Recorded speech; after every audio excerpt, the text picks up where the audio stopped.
Les marais et les tourbières sont des endroits très particuliers où l'eau et la terre se mélangent en formant de grandes étendues humides où les hommes ne vont pas. Ils n'ont jamais rien trouvé d'intéressant à y faire. En revanche, ceux qui aiment la nature s'y promènent souvent, car ces endroits abritent des animaux et des plantes très variées. Au printemps, le marais prend les couleurs des fritilières, de quelques primevères farineuses ou du trèfle d'eau.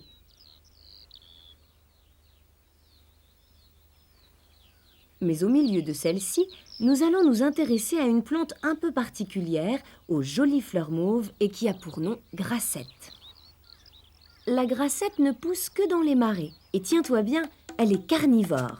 C'est-à-dire qu'elle trouve une partie de sa nourriture en attrapant des insectes. Elle les capture grâce à ses feuilles, recouvertes d'une sorte de colle gluante qui attire les mouches et les moustiques. Une fois qu'ils se sont posés, plus question pour eux de repartir. Ils resteront prisonniers de la plante qui peu à peu les digérera et ne laissera sur ses feuilles que les parties dures et immangeables des cadavres. Les marais nous réservent encore bien des surprises. Aurais-tu imaginé par exemple qu'ils puissent héberger des serpents ? C'est le cas de certains marais d'altitude, habités par une vipère un peu particulière qu'on appelle vipère péliade. Contrairement à sa cousine la vipère aspic, qui aime la chaleur et les endroits plutôt secs, celle-ci ne craint pas l'humidité et la fraîcheur, pourvu qu'elle trouve de quoi se nourrir de temps à autre. Comme beaucoup d'autres serpents, la vipère péliade chasse les petits rongeurs, mais elle s'intéresse aussi à un petit lézard qui habite également les marais, le lézard vivipare.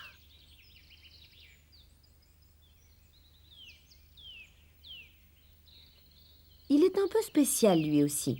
C'est bien le seul lézard qui n'ait pas du tout peur de l'eau. Il s'y réfugie souvent en cas de danger. Et on dit même que c'est dans l'eau que la femelle met ses petits au monde.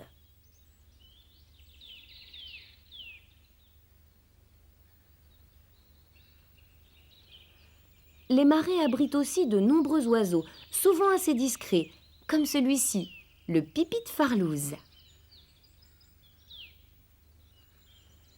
Il passe la plupart de son temps au ras du sol à chercher sa nourriture au milieu de touffes d'herbe. C'est également par terre qu'il fait son nid et qu'il élève ses jeunes petites boules de duvet gris, toujours affamées.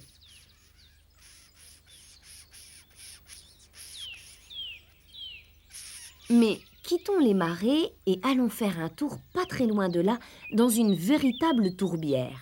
Ce mot ne te dit peut-être rien. Alors, imagine un étang dont l'eau serait complètement envahie par la nature, formant un épais tapis ressemblant à une gigantesque éponge.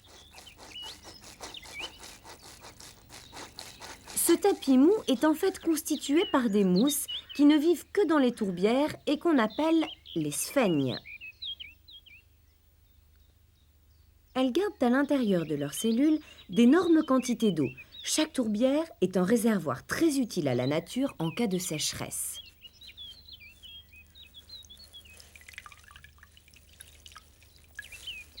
Au beau milieu de ces tapis de sphègnes pousse une plante étrange et plutôt rare appelée Drosera.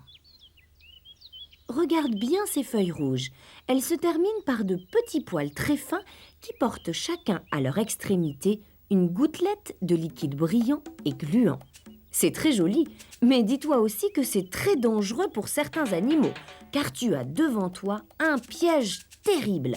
C'est en effet grâce à leurs feuilles collantes que les Drosera, qui sont des plantes carnivores, capturent les insectes dont elles se nourrissent.